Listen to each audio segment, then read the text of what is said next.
5 राज्यों से रुझान आना शुरू हो गया। पश्चिम बंगाल में 20 सीटों पर बीजेपी आगे चल रही है, तो पश्चिम बंगाल में 15 सीटों पर टीएमसी आगे है। तो ये जो जोरदार मुकाबला है वो साफ तौर से देखने को मिल रहा है। इसके साथ ही आपको बताते चले 5 राज्यों के आज नतीजे सामने आ रहे हैं और भविष्य की राजनीति कहीं ना कहीं तय करते हुए नजर आएंगे। खास मेहमान भी हमारे साथ जुड़ चुके हैं। ददीबल यादव वरिष्ठ पत्रकार है, आपका बहुत स्वागत है सर हमारा खास कार्यक्रम में। आज काफी महत्वपूर्ण दिन है और आज हम इसी पर चर्चा कर रहे हैं।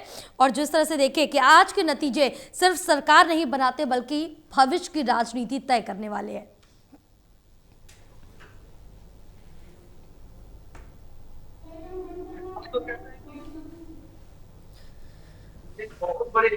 ददीबल जी, आपको आवाज पहुंच रही है?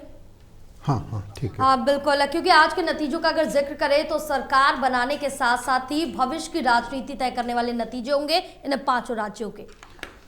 जी जय जी, बिल्कुल आपने ठीक कहा है। और जैसा कि सबकी पूरे देश की निगाहें जो हैं इस समय पश्चिम बंगाल पर टिकी हुई हैं। चुनाव जरूर 5 राज्यों में हुए हैं, 4 राज्यों और एक केंद्र शासित प्रदेश पुदुचेरी में, लेकिन सबकी नज़रें जो है वो पश्चिम बंगाल पर टिकी हुई हैं। और राजनीति जो है देश की आगे से जो खास करके जो एक भाजपा के खिलाफ जो गठबंधन है वो भी यहीं से तय होने वाला है। जिस तरह से बंगाल के शुरुआती रुझान आ रहे हैं और नेक टू नेक फाइट चल रही है, अगर इसी तरह रही तो ये पता चलेगा कि किस करवटे बैठता है। वो अभी बहुत नज़दीकी मामला है। जिस तरह भाजपा और टीएमसी के बीच में चल रही है फाइट, अभी जो शुरुआती रुझान आ रहे हैं वो बहुत करीबी मामला है। लेकिन अगर जिस तरह से भाजपा दावे कर रही है और दिख भी रहा शुरुआती परिणामों में, अगर भाजपा जीतती है तो निश्चित रूप से ये खास करके राहुल गांधी के लिए बहुत बड़ा खतरा होगा, कांग्रेस के लिए बहुत बड़ा खतरा होगा, क्योंकि फिर ममता बनर्जी जो है वो विपक्ष के नेता के रूप में अपनी मजबूत दावेदारी पेश करेंगी। बंगाल की जहाँ तक बात है, वहाँ पर अभी जो हालात हैं, कांग्रेस भी नहीं चाहती कि वहाँ पर ममता बनर्जी जीते, इसलिए। और वहाँ जिस तरह से वोटों का विभाजन हुआ है और जो वोट जिस तरह कटे हैं SIR के दौरान, बहुत सारे लोगों को आप देखें तो फिरहाद हकीम जैसे और बहुत सारी लोगों की सीटों पर पिछली बार के मुकाबले चुनाव परिणाम बदले हैं। बंगाल की अगर बात करें तो वहाँ सीन ये है कि बहुत नज़दीकी मामला। असम में साफ साफ दिख रहा है कि वहाँ भारतीय जनता पार्टी जो है वो आगे चल रही है और साफ साफ वहाँ दिख रही है। तमिलनाडु में भी जिस तरह से चल रहा है वहाँ अभी बहुत साफ तो नहीं कह सकते, क्योंकि लेकिन टीवीके ने वहाँ जो नुकसान पहुँचाया है वो साफ साफ दिख रहा है। DMK और इनका गठबंधन जरूर लीड कर रहा है। और हाँ, केरल की अगर बात करें तो केरल में इस बार UDF थोड़ा बेहतर पोजीशन में है, लेकिन वहाँ भी बहुत नज़दीकी मामला है, अभी 5-6 सीटों का ही फासला है, तो वहाँ भी यही स्थिति है।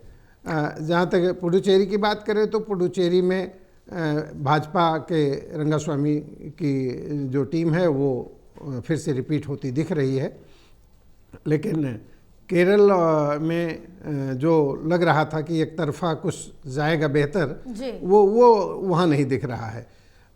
और बंगाल में सबकी नज़र इस समय बंगाल पर है। अगर बंगाल तय करेगा कि देश की राजनीति किस दिशा में जाएगी, इंडिया गठबंधन जो है उसका नेता कौन होगा, आने वाले जो 4-5 राज्यों के जो चुनाव होने हैं विधानसभाओं के, उसके लिए प्लस जो अगला लोकसभा चुनाव होगा, यहाँ से देश की राजनीति एक नई दिशा में चलेगी, ऐसा माना जा रहा है अभी। लेकिन अभी बहुत शुरुआती मामला है, देखिए क्या होता है, क्योंकि बंगाल की जो जनता है वो बंगाल से बाहर के लोगों को एक्सेप्ट नहीं करती है। तो इसमें बड़ी भूमिका मुझे लगता है कि SIR की है और वो दिख भी रहा है कई सीटों पर। जी बिल्कुल और कई सीटों पर दिख रहा है और आपसे कुछ ही समय बचा है क्योंकि अब शुरुआती रुझान जो है वो आने लगे, धीरे धीरे क्लैरिटी भी अब मिलती जाएगी। लेकिन जिन तीनों राज्यों पर ये कहा जा रहा है कि बीजेपी ने दावे के साथ कह दिया कि वही वापसी करने वाली, तो कहीं सरकार बनाने वाली है, लेकिन आने वाले वक्त में ही पता चलेगा।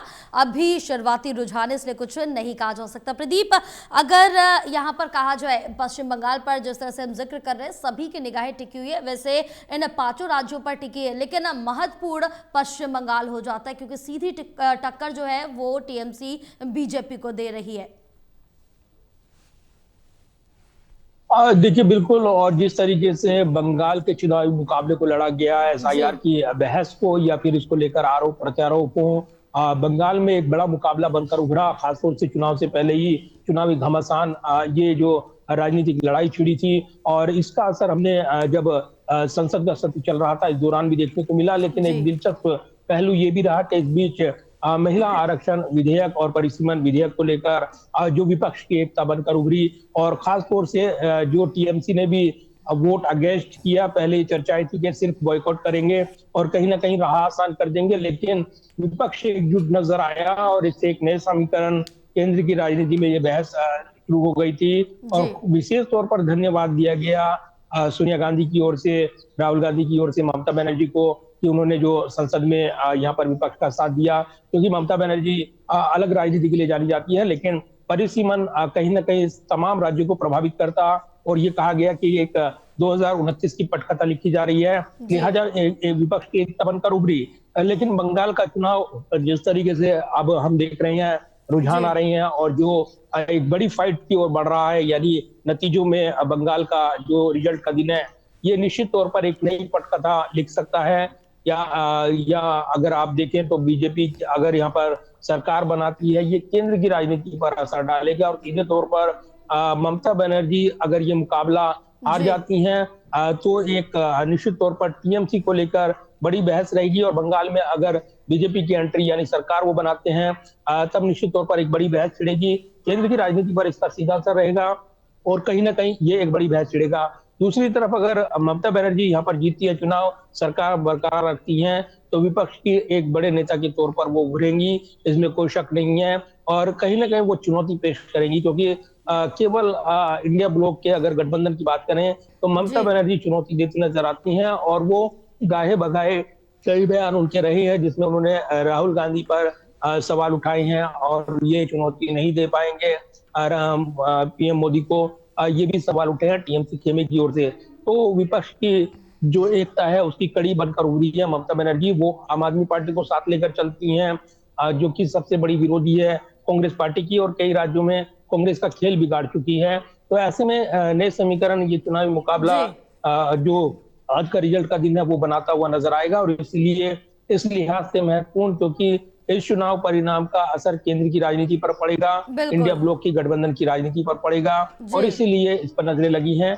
दूसरी तरफ केरल में यूडीएफ और एलडीएफ के बीच जो है बहुत अभी रुझान जो आए हैं, बहुत ज्यादा अंतर नहीं दिख रहा है। तो अभी जो एक कंफर्ट मेजोरिटी की बात की जा रही थी, कांग्रेस यहाँ पर वापसी कर रही है, यानी केरल में उनकी सरकार बनेगी, ये कहा जा रहा है, अनुमान ये लगाए जा रहे हैं। लेकिन दूसरी तरफ अगर देखें, अगर एलडीएफ पेच फंसा देती है तो ये भी एक चुनौतीपूर्ण रहेगा, और कहीं ना कहीं अगर एलडीएफ हार जाती है, जो कि लेफ्ट पार्टी का गठजोड़ है, तो इसी के साथ पूरे देश में लेफ्ट पार्टी की सरकार किसी भी राज्य में नहीं रहेगी, ये भी अपने आप में काबिल गौर बात है। तो कहीं ना कहीं ये जो मुकाबला, जो रिजल्ट का दिन है, रुझान आ रहे हैं, ये एक बड़े समीकरण की ओर इशारा कर रही हैं। असम में बीजेपी सरकार एक बार फिर से रिपीट करती नजर आ रही है, बनती नजर आ रही है, एक बड़ी राहत बीजेपी के लिए कि वो अपने राज्य को बचाते हुए नजर आ रहे हैं जहां पर सरकार है।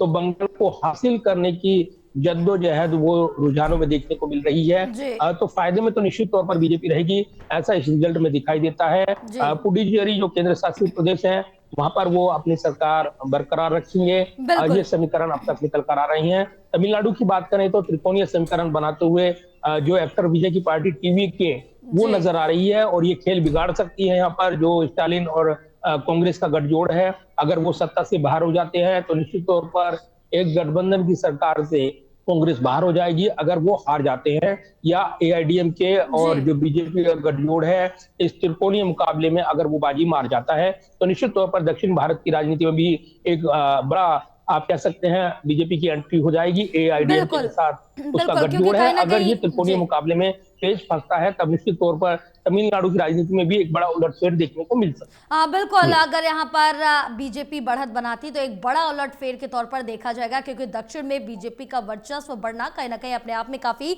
महत्वपूर्ण हो जाता है दधिबल जी, क्योंकि जिस तरह से आज पांचों राज्यों के नतीजे आ रहे हैं और जब चुनाव हुआ तो क्या ये चुनाव सिर्फ चेहरों पर लड़ा गया या जनता को मुद्दों से भटकाने के लिए यहाँ पर कई ऐसे मुद्दे उठाए गए हैं जहां जनता ने अपने मुद्दे रखे और उनको उन मुद्दों से भटकाया गया है? देखिए, अगर पिछले कुछ चुनावों को हम देखें जी तो जो असली मुद्दे थे, चाहे वो बेरोजगारी के थे, चाहे जो है एजुकेशन के थे, या दूसरे तमाम सारे श्रमिकों से जुड़े हुए थे, जितने भी गरीबी के थे, जो भी इस तरह के मुद्दे थे, ज्वलंत मुद्दे थे समाज में, विकास के मुद्दे, विकास का ढोल कुछ जगहों पर जरूर पीटा गया लेकिन ज़्यादातर जगहों पर भटकाया गया। अगर आप पिछले जो चुनाव हुए थे विधानसभा के, अगर आप बिहार के चुनाव की बात करें तो वहाँ पर तेजस्वी और राहुल गांधी ने जिस तरह से इतना जुलूस और रैली निकाली और वो सब